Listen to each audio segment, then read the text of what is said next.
चिंतन श्री गुरुदेव दत्त, श्री गुरुदेव दत्त, श्री गुरुदेव दत्त।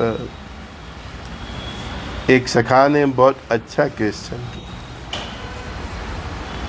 कि सर, जो चीज़ हमारे नसीब में नहीं है उसको हमने एन प्रकार से प्राप्त कर ली, मतलब बाय हुक बाय क्रूक, कैसे भी करके, गलत रास्ते पे जाके भी मतलब पा ली।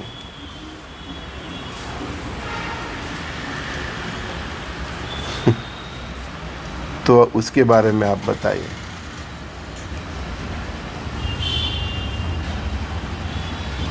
परमात्मा ने हमारे पूर्व जन्म के कर्मों के हिसाब से हमें एक सॉफ्टवेयर दिया है, भाग्य दिया है, जिसको हमारी जन्म कुंडली बोलते हैं। जो समय, जो दिन, जो सेकंड पे आपका जन्म होता है, उस समय आपको एक सॉफ्टवेयर दिया जाता है और उसी सॉफ्टवेयर में आपका हर दिन का जीवन है, हर पल का। क्या सुख मिलेगा, क्या दुख मिलेगा, क्या मिलेगा, क्या नहीं मिलेगा, भौतिक संसाधनों भी कितना मिलेगा, परिवार का प्रेम भी कितना मिलेगा, आप ये राष्ट्र में रहोगे, आपकी मातृभूमि छोड़ देंगे, सब कुछ उसी सॉफ्टवेयर में है। कितने दोस्त होंगे, कितने दुश्मन होंगे, कैसे कैसे रोग होंगे, रोग से निवारण कैसा होगा, सब कुछ। लेकिन खाली हाथ आए, खाली हाथ ज़्यादा है, वो भी उसमें ही दिया है। लेके जाते हैं तो जो भी आपने इधर अच्छा किया वो ही लेके जाते हैं, क्योंकि उसका पुण्य होता है और पुण्य जन्मों जन्म आपके साथ आता है। बाकी इधर जो भी स्थूल संपत्तियाँ, ये जो भी है, वो इधर ही रह जाती है। फिर भी सबको धन धान्य समुद्री चाहिए, पर नसीब में नहीं है तो भी कैसे भी करके कई लोग प्राप्त कर लेते हैं। अगर वो चीज़, वो धन धान्य समृद्धि अगर आपके भाग्य में है ही नहीं, अगर विधाता ने लिखा है और आपने किसी प्रकार से प्राप्त कर भी ली, तो भी वो चीज़ बाद में टिकने वाली नहीं, और टिक गई तो दूसरी ऐसी उपाधि आएगी कि जो आपने कल्पना भी नहीं की होगी, बर्दाश्त से बाहर भी। समझो कि आपके नसीब में धन सुख नहीं है, आपने कैसे भी करके उल्टा सीधा करके, किसी का बुच मार के, भ्रष्टाचार करके, कुछ भी करके प्राप्त भी कर लिया, तो और दिक्कतें आपके सांसारिक जीवन में आएगी। वो दिक्कतें आपके बच्चों की तरफ से दिख सकती है, बच्चों के जीवन में आएगी, या तो आपकी धर्मपत्नी के जीवन में दिखेगी, या आपके ऊपर खुद आएगी। हाँ, आपके शरीर में कई प्रकार के रोग भी आ सकते हैं।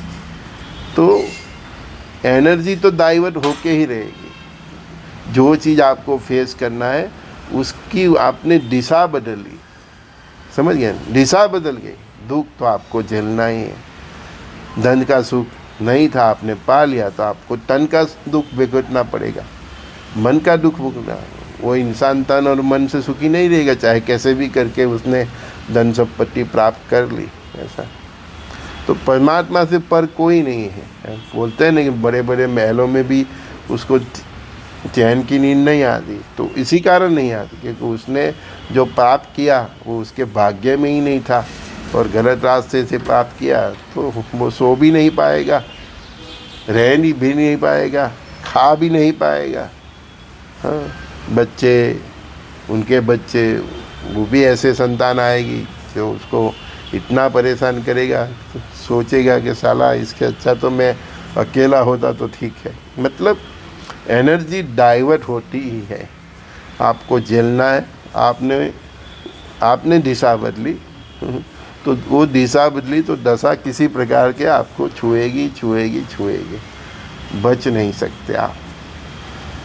इसीलिए हमारे गुरु महाराज के पास भी आते हैं, तो मैंने तो इतना सीखा कि गुरु महाराज जो खुशी खुशी आशीर्वाद देते थे वही टिकता था।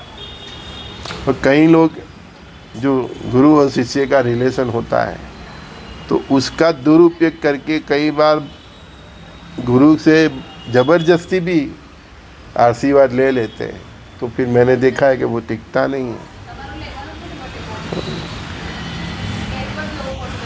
और ले लिया तो उसको साप भी मिल जाता है फिर किसी ऋषि मुनियों से। कई बार हम देखते हैं कि असुर लोग बहुत तपस्या करते हैं और ब्रह्मा जी को, महादेव को, विष्णु को मजबूर कर देते हैं कि उनको वो वरदान दे दे, लेकिन फिर वही इंसान का ऐसा प्रोसेस भगवान करते हैं कि कुछ न कुछ वो ऐसी गलती करेगा और कोई ऋषि मुनि का उसको साप मिल जाएगा और जो आशीर्वाद है वो अभिशाप में कन्वर्ट हो जाएगा।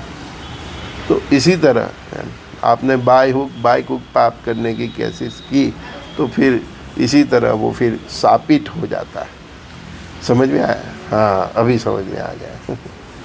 तो जो भी परमात्मा ने जो भी आपको दिया है उसमें खुश रहिए और जीवन में जो भी पाना है, धन धान्य, समुद्री, आरोग्य, आयुष्य, अपा, तो जो भी पाना है वो सात्विक तरीके से प्राप्त करने की कोशिश कीजिए। और वो तरीका ऐसा होना चाहिए, आपको थोड़ा और समझ में आए कि आप जो भी कर्म कर रहे हो धन धान्य समृद्धि पाने के लिए, वो कर्म जो आप कर रहे हो आप भी प्रसन्न हो और परमात्मा भी प्रसन्न हो। आपकी आत्मा को ऐसा नहीं लगना चाहिए कि मैं बुरा कर रहा हूँ और आप इतने मतलब मैले हो गए, आपको फील नहीं होता। तो आपका कर्म ऐसा तो होना चाहिए कि आप परमात्मा को जाके मुंह दिखा सको। जब हम कई इतने त्रिकाल ज्ञानी और परमात्मा के स्वरूप अवतारी पुरुष के सामने जब हम बैठते हैं तो हमको गिल्टी फील होती है, क्योंकि हमको खबर है कि हमने क्या क्या गलत किया है। तो ऐसी गिल्टी फील नहीं होनी चाहिए।